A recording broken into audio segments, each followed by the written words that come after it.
my wife Lynn, and I have been together for 6 years and married for 11 months. Our entire history together has been very normal, and never once have I noticed any weird behaviors or red flags. I can't stress enough how out of character this whole thing is for her. Lynn is very kind, intelligent, and thoughtful. She's always been the no-nonsense type of person. Being childish or trying to scare me is not something she'd normally do. She doesn't even like watching horror movies. When we first started dating, she agreed to watch The Shining with me because she knew how much I loved horror. She was so scared that she didn't even make it through half of the movie before we had to turn it off. She isn't into anything creepy and has never been into pranks. It's just not her cup of tea, and that's fine. But that's what was so strange about this. It's just so unlike her. I should also add that she never had any mental health issues,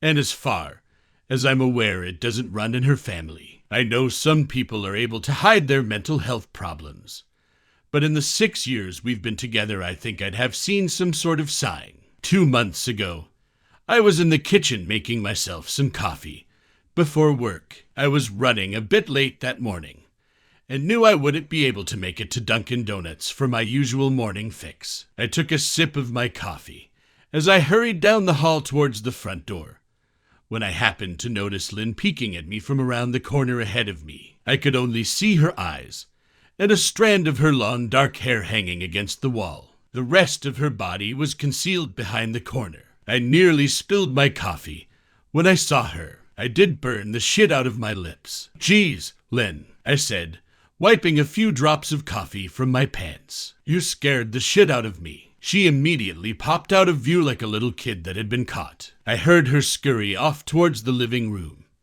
and by the time I got to the front door, she was out of sight. It was really weird, and just totally out of character for her, like I said. But I also found it kind of funny that she was being more playful and a little less serious. I shouted that I loved her and called her a weirdo. As I shut the door behind me, I heard her laughing. Her behavior was a bit odd, but it certainly wasn't something to call a priest over. I forgot about it by lunch, and by the time I got home, she was her normal self. I didn't bring it up, and neither did she, and life went on. The next incident happened 3 days later. It was around 2 a.m., and I had woken up to get a drink. I was standing at the kitchen island, jug of odge in hand, when I felt a strong feeling that I was being watched. For whatever reason, I looked down at the floor and saw my wife's smiling face staring back. She was peeking at me from the other side of the island, staring up at me with wide, unblinking eyes and grinning like the Cheshire Cat. I screamed. I'll admit it, not out of irritation, but fear. For some reason at that moment I was scared. At the sound of my scream, Lynn scuttled backwards out of my view, her hands and feet smacking the tile floor as she hurried out of the kitchen on all fours. I didn't run after her or even yell after her. I just stood there frozen in shock, wondering what fuck had possessed her to do that. It took me a little longer than I'd like to admit to go back upstairs, but I eventually did. When I got to our bedroom, Lynn was lying on her side, asleep, or at least pretending to be. I stood there for a while, watching her breathing to be sure she really was asleep. I had the feeling she might jump out at me the moment I got into bed, but she didn't. I climbed into bed, and she didn't even move. Her breathing was soft and deep, and I was starting to wonder if I'd dreamt the whole thing. The next morning I waited for her to come down for coffee, and after handing her a mug and kissing her cheek, I decided to ask her about it. "What was that about last night?" I asked, keeping my tone light so I didn't offend or embarrass her. She frowned over her cup of coffee, shaking her head like she had no clue what I was referring to. "You were peeking at me again, from over there," I said, pointing to the spot on the floor by the kitchen island. She followed my gaze, and when she looked back at me, she burst out laughing. She laughed so hard that I couldn't help but join her. "You creep me the fuck out sometimes. You know that," I said. She giggled and set her cup on the counter and wrapped her arms around my neck. "You creep me out all the time, so I guess we're even." She teased. We said our goodbyes and left for work. As I drove, I kept thinking about how creepy it had been seeing her grinning at me from behind the island like that. The sounds her hands made on the floor as she crawled away. I told myself she was just trying to be silly, just trying to join me in my love of all things horror. It's not like I was afraid of her, but it still didn't sit right with me. I started seeing her peeking at me more and more. Sometimes she'd be peeking out from behind the couch or living room curtains. Once she even managed to get inside her grandmother's old trunk that sits at the foot of our bed. I might not have even known she was there at all had the trunk's old hinges not given her away. She'd had the lid propped up just enough so that only half of her face peeked through. She'd been grinning like an excited toddler. It was unnerving. I didn't even know what to say to her. All I could do was stare. When I finally found my voice, I asked her why on earth was she doing this. She didn't answer, but she had slowly closed the lid, shutting herself inside the trunk. I just walked away, feeling disturbed. I didn't understand why she was doing it, but it clearly made her happy. I just hoped she would tire of the game quickly. Lynn didn't peek at me for the next 2 weeks. I started to think she was done with her weird prank, and I was relieved. We were watching a show on Netflix one night, and I jokingly said that I hadn't seen her peeking at me lately, and that she must have given up on her spy game. She looked up at me with a small smile and said, "Maybe I've just gotten better at it." I didn't say anything, but I wondered whether or not she was joking. For the next few days, I couldn't stop thinking about what she'd said. Was she still peeking at me when I wasn't looking,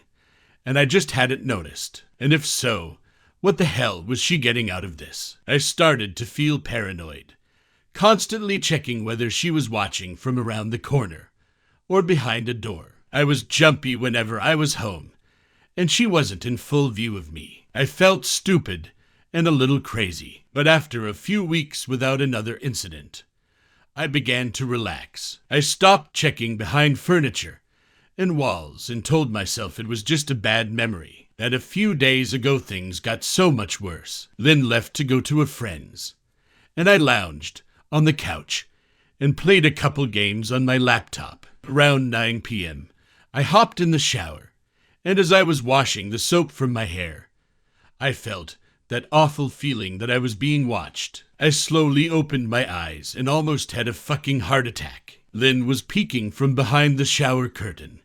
Her entire head stretched into the shower, leaving just her body outside. Her long, dark hair hung against the curtain, the ends dripping with water. Her mouth hung open in a terrible grin, eyes wide and red, as if she hadn't blinked in a while. I screamed and jumped back against the wall. She didn't move, nor did her smile waver. Her makeup ran down her cheeks in 2 black streaks. She looked giddy and completely deranged. I was fucking terrified. We stood like that for a few moments, neither of us saying a word. Finally, after what felt like forever, she slowly pulled her head back out of the shower, and I watched her blurry figure through the curtain as she moved backwards towards the bathroom door. A second later, the bathroom door slammed shut, hard enough to rattle the mirror. I screamed again and jumped out of the shower to lock the door. I stayed inside the bathroom for over an hour. Maybe I overreacted to some of you. A joke or not,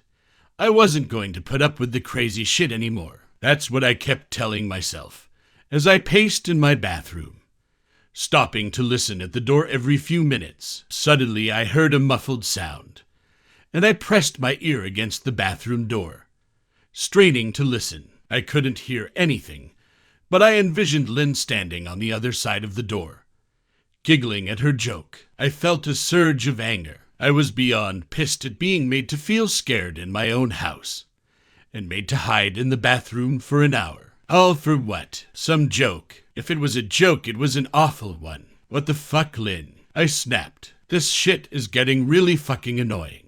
I waited for her to apologize, or to call me a jerk, but instead I heard a faint moan, so quiet I wondered if I heard it at all, and then complete silence. "Lynn," I called out, not able to even hide the shakiness in my voice. I got no response, just my own heavy breathing. I swear to God, Just fucking stop it, I yelled, pounding my fist on the door. I waited for her to cuss me out. Something I would expect from me talking to her like that. I never screamed at her before, but there was nothing, just the occasional drip from the shower head. I won't deny that I was scared, too afraid to open the damn door and face my own wife. I waited another 30 minutes, or so, which feels like a fucking lifetime when you're scared. Finally, I decided I wasn't going to spend the night hiding in my bathroom. So I got down on my knees and peered under the door. I almost expected to see her face peeking back at me, but thankfully I didn't. I could see straight down the hallway to the top of the stairs, but no Lynn. I didn't know if I should be happy about that or not. I looked for a few minutes, waiting to see her head pop up over the top step, but it never came. I stood up, my hand hovering over the door, and mentally prepared myself to open it. I slowly turned the lock with shaky fingers, and was about to yank it open when I heard a sound that still makes me feel nauseous when I think about it. A moan, louder than before, but this time I was able to tell just where it was coming from. I turned my head to the closet door, as if in slow motion, and locked eyes with my wife, who was peeking out at me from the slight gap. Her eyes were still wide as ever, and her mouth was hanging open in the most grotesque gaping smile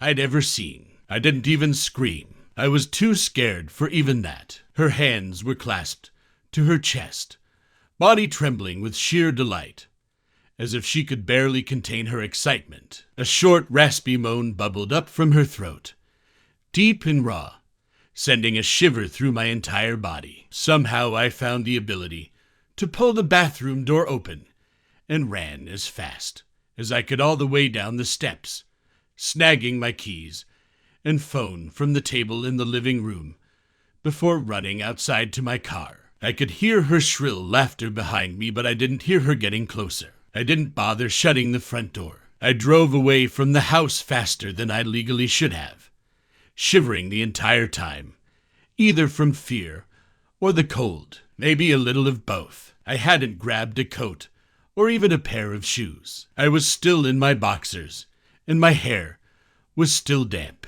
I drove straight to my brother Chris's house about 40 minutes away, ignoring any and every call and text I got. I didn't check my phone until I was safely parked in my brother's driveway. Lynn had called 4 times and sent a flurry of texts, all wondering where I'd gone and why I left like that. I threw my phone at the dash in a rage, furious at her nonchalant attitude. My brother and his wife were surprised to see me, especially dressed in just a pair of boxers, but told me to stay as long as I needed. Chris lent me some clothes and asked me what happened. I told him Lynn and I had a fight, but didn't get into the details. I didn't want him to think I was overreacting, leaving my wife over a prank, even if it was a strange one. I mean, hadn't I encouraged her for years to lighten up instead of being so serious all the time?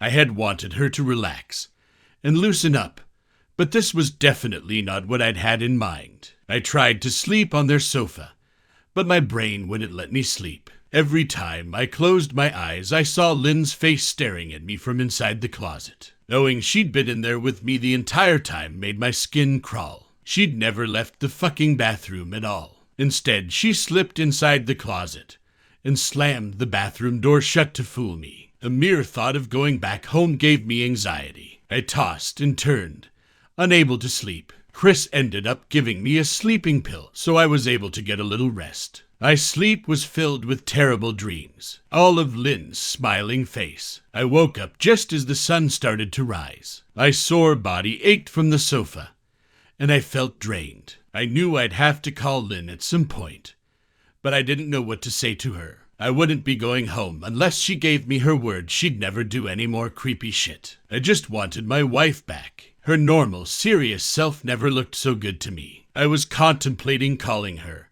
and telling her that, when that familiar feeling came over me. I was being watched. I was staring at the ceiling, my heart in my throat. I didn't want to look away, But the longer I ignored the feeling, the worse it got. My eyes drifted away from the ceiling almost on their own. Her face was pressed up against the window beside the couch, staring down at me with that same gaping smile. Drool dribbled down her lips, leaving 2 long streaks down the glass. I didn't know how long she'd been there, but something told me she'd been there quite a while, possibly all night. I didn't bother screaming, though I was afraid anger trumped any fear I felt at that moment. I jumped up from the couch and pounded my palm against the glass. "Lynn, are you crazy? What the hell is wrong with you? Just go home," I shouted. Now, she didn't move, and her ghastly expression never changed. If anything, her smile only grew, as if she had never been more elated. I could hear Chris and his wife moving around upstairs, as if Lynn could hear them from her place outside. Her head twitched slightly in their direction, and she began to close her mouth slowly. Chris called my name from upstairs, obviously concerned. I turned to see him and his wife Rebecca hurrying down the steps. When I turned back to the window, Lynn was gone. The only sign she'd been there at all was the 2 streaks of drool still dripping down the glass. I tried explaining to Chris and Rebecca about waking up to see Lynn watching me through their window. They were skeptical. Who wouldn't be? Chris and I went outside to the spot in front of the window, but there were no footprints in the dirt, just a slight indent. Animal, probably, Chris guessed, and I didn't argue. He and Rebecca assumed I dreamt the entire episode, but they didn't understand, and I was too tired to explain it to them. I called out of work that day and turned my cell off. I didn't want to face Lynn. Just talking to her was too much for me at that point. I really started to believe something was irreversibly wrong with her, that no matter what promises she made, we'd never be the same again. The thought saddened me to my core. I cried most of the morning. By noon, I figured I was ready to confront her. I could at least give her that after 6 years, I told myself. I turned my phone on and saw the dozens of texts she'd sent, all from a seemingly concerned wife. "Can we talk? I love you. Please call me. I'm really worried. Can you answer? Just come home." And more of the same. All texts telling me she loved me and she wanted me home. How worried she was. Not a damn one addressing the crazy shit she pulled. Like she hadn't been acting like a character from a Stephen King book. Even her texts were different. She normally texted novels just to tell me to pick up a loaf of bread. You'd think she'd have more to say to me after her bizarre shenanigans. I know it probably seems childish to some of you who are miles away from this situation, but if you saw the way Lynn had looked at me, how she scampered away on all fours like some wild animal, grinning at me from inside the closet like a lunatic, then I think you'd find my reaction was warranted. I ended up staying with Chris and Rebecca for another night. I didn't wake up yesterday until afternoon, and thankfully I didn't see Lynn's face watching me through the window. I don't want to pry, because it's not my place. But is this fight something that can be mended? Rebecca asked. She'd made us both a sandwich for lunch, and I knew she wanted to breach the subject without seeming to be nosy. I don't know.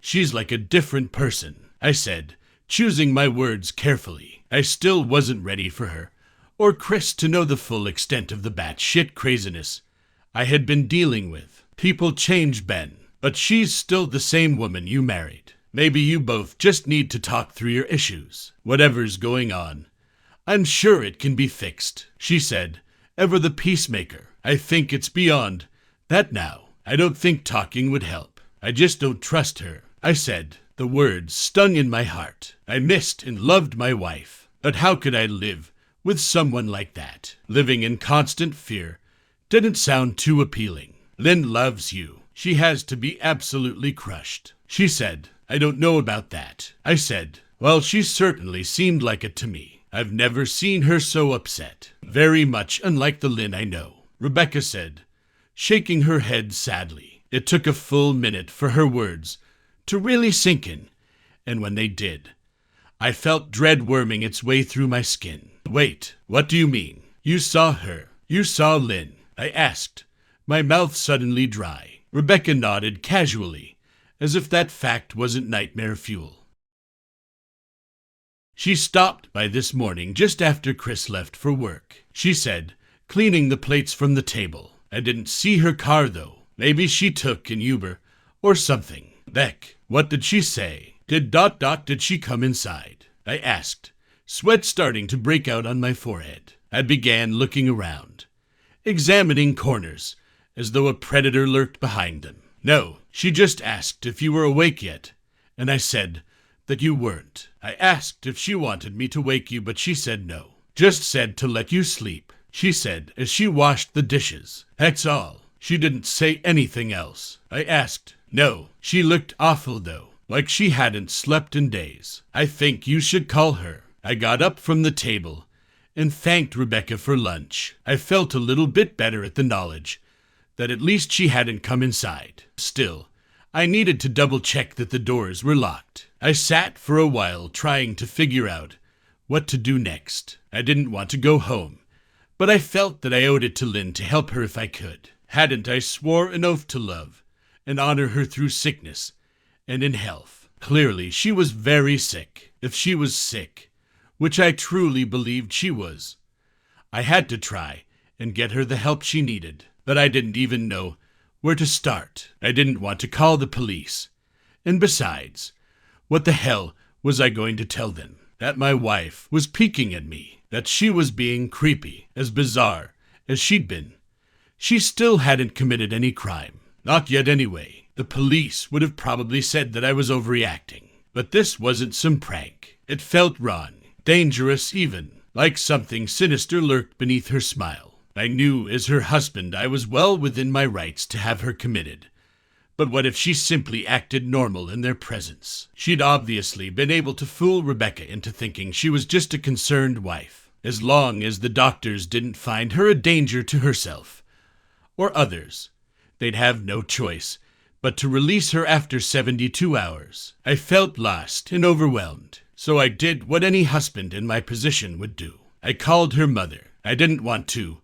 Believe me, her mother, Marion, and I were never on the best of terms. We'd never fought or anything like that. She just wasn't a very warm person and wasn't really easy to get along with. She hardly ever smiled, and when she did, only her lips would move into a thin-lipped smile, leaving her eyes as blank as before. She gave off this aura that felt like she was permanently on the offensive. I'd only met her twice, and both times were for such short visits. I got the impression she didn't approve of me for her daughter. Lynn always ushered us out quickly, as she didn't want me to feel uncomfortable, which I was grateful for. Being in her mother's company felt almost unbearable, like walking on glass. I was glad when we moved 3 states away so we didn't have to see her often. I was happy to avoid the woman, but I needed her help. I really didn't want to talk to her at all, but I had to talk to someone, and someone who knew Lynn better than I did. So I grit my teeth and did what I had to. Yes, she answered, already sounding irritated. Marion, it's me, Ben. Do you have a minute to talk? I asked. I could hear her cluck her tongue in irritation. I'm in the middle of writing some checks, but if you insist, I suppose I can spare a moment. What is it that you want to discuss, Benjamin? She said, coolly. It's about Lynn. She's been acting strangely, and I was wondering if you had any idea whether there was something. I was quickly interrupted. It's a bit difficult to follow your rambling, Benjamin. What is that you want from me? She asked. I could almost see her standing there in her thin sweater and slacks, tapping her fingernails impatiently on the table. I wanted to know if you'd ever noticed any odd behavior, or possibly any mental health issues. I asked. There was a long, uncomfortable pause that I couldn't tell was because she was just thinking, or something else. Finally, after a few seconds, she spoke. I'm not sure if this is one of your jokes, Benjamin, but if so, I don't find the humor in it. Now I do have business to attend to, as I've said.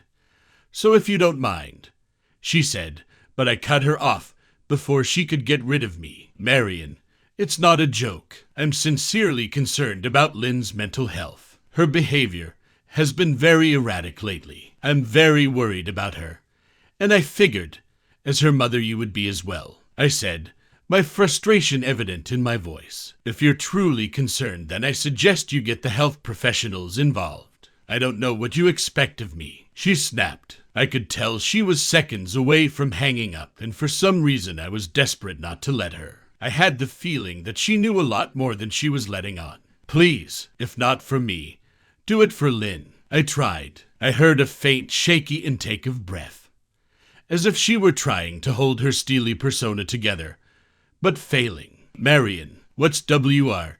I started. "Benjamin, I don't know what to tell you. My only advice would be to seek professional help. Do not call here again. Goodbye." I tried to call out to her, but she'd hung up. I tried to wrap my head around the call, and her refusal to help me. Even if she didn't like me, why wouldn't she want to help her own daughter? I couldn't understand that. I tried to replay the conversation, desperate to find something I missed. After a while, I almost gave up, until I remembered her last words to me. Seek professional help. She'd said those words with a bit of urgency. I could have just been grasping at straws. But no, I was sure her voice had changed ever so slightly when she'd said that, as if they were very important. What had she meant? I assumed she'd been referring to medical professionals. But maybe she was referring to someone else, someone that she didn't, for some reason, feel comfortable saying directly. Or maybe I was just desperate. I waited for Chris to get home, and after a very long and exhausting conversation with him and Rebecca, I convinced them that Lynn truly needed psychiatric help. I didn't tell them everything. I wasn't prepared to go into it yet. But I told them about our last encounter, how she'd hidden in the bathroom, peeking at me from the closet. They were obviously shocked, but thankfully, they believed me. They too just wanted to help her. Still, they didn't think it was all that serious. Weird, maybe, but not dangerous. They just kept saying that Lynn had to be playing some kind of weird joke. "Maybe for you too," Rebecca offered, if only half-heartedly. Chris didn't think we should involve the police just yet. He offered instead to go with me, and I readily accepted. He reasoned that calmly talking to her, trying to coax her into going willingly, was the best recourse. I agreed to do it his way. At least I wouldn't be going into that house alone. We drove over this morning, just after breakfast. There was no way I was going at night. When we pulled into the driveway, my stomach began doing somersaults. Her car wasn't there, but I still didn't let my guard down. The front door was ajar, and for a split second I thought we'd see her eyes staring through the gap. I was shaking and starting to sweat. Chris, however, was fine. He waited for me to open the door, his hands in his pockets like he was going on a fucking stroll through the park. I envied his ignorance. I pushed the door open and was immediately hit with the stench of rot. Chris smelled it too, and he walked in the house behind me with his nose scrunched up. "What do you guys use to clean the floors around here?" "Shit," Chris mumbled. "Shut up," I said, my eyes darting around for any signs of Lynn. The house was deadly quiet and dark despite being 10 in the morning. All the curtains were closed up tight, refusing to allow any sunlight inside. If I hadn't left it just 2 days prior, I'd have thought the house to be abandoned. We moved through each room, carefully checking any place that she might hide, occasionally calling her name. "Why the fuck are you looking under the couch?" Chris asked eventually. "Aren't we looking for your wife?" He was looking at me like I was a moron. "Let's just go upstairs," I whispered. He shook his head, but followed me up the stairs to check the bathroom and spare bedroom. On the way up, my shoes crunched over pieces of glass that looked to be littered over a few of the steps. I noticed that one of Lynn and my wedding portraits that hung on the wall along the staircase had been smashed. The frame hung crookedly,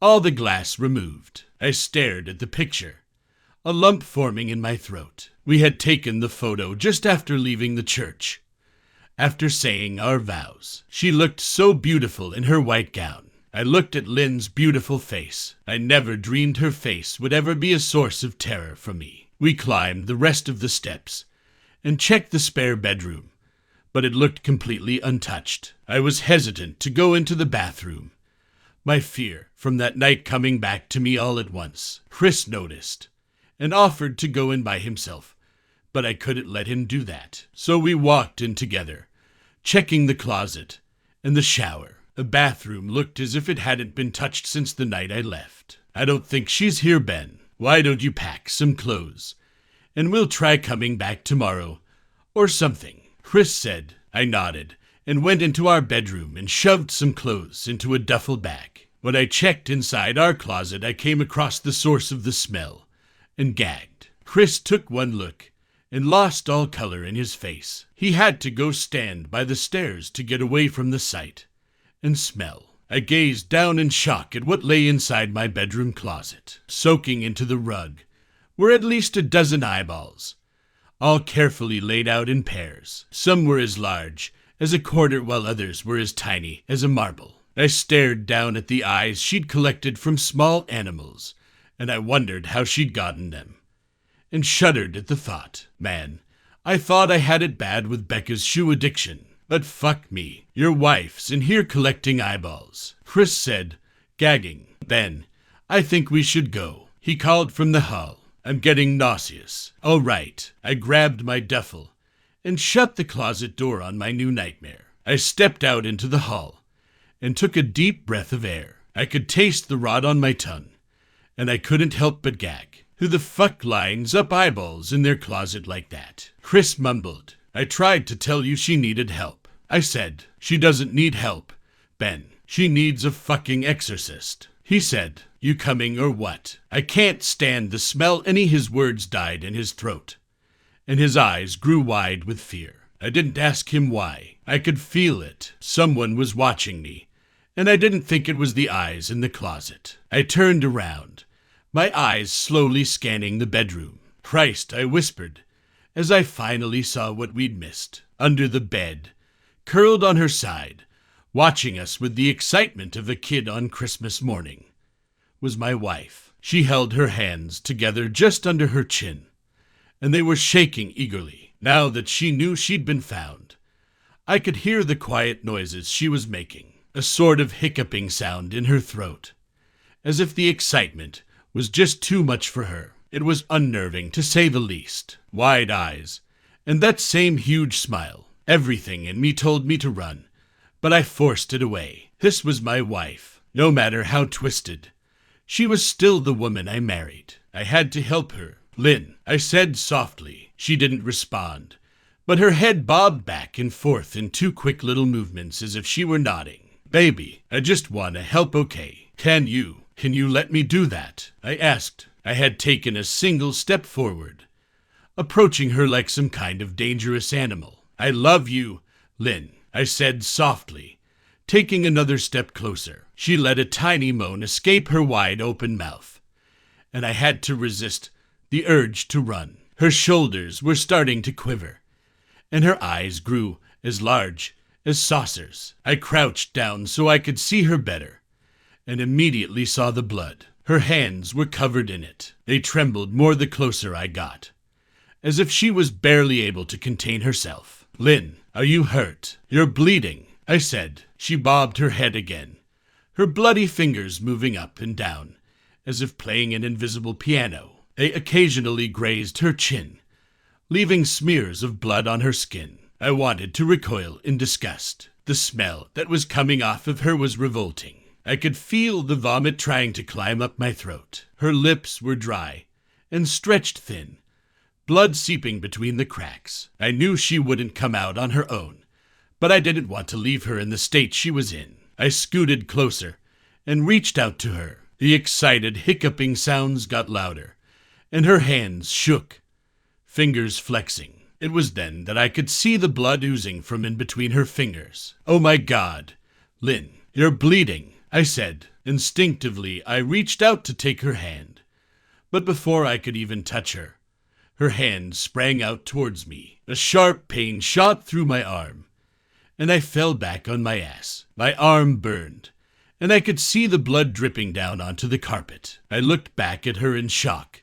and saw her grinning madly, her fingers clutching a large shard of glass. "You all right in there?" Chris asked from behind me. I turned my head slightly and nodded to him, cradling my arm to my chest. When I turned back to face Lynn, I saw that her focus had shifted. She wasn't looking at me anymore, and she wasn't smiling anymore either. She was staring past me, her eyes glaring at Chris the way a hungry lion might stare at an antelope. Her mouth was still hanging open, but it was twisted into a snarl. I got to my feet and began walking backwards down the hall, afraid to take my eyes off her. "Are you bleeding?" Chris asked. The moment the words left his mouth, Lynn started fast scooting out from under the bed, the glass shard still in her fist. "Chris, run, go," I yelled. He must have been too afraid to move, because a second later I felt my back bump into him. He was still standing at the top of the stairs,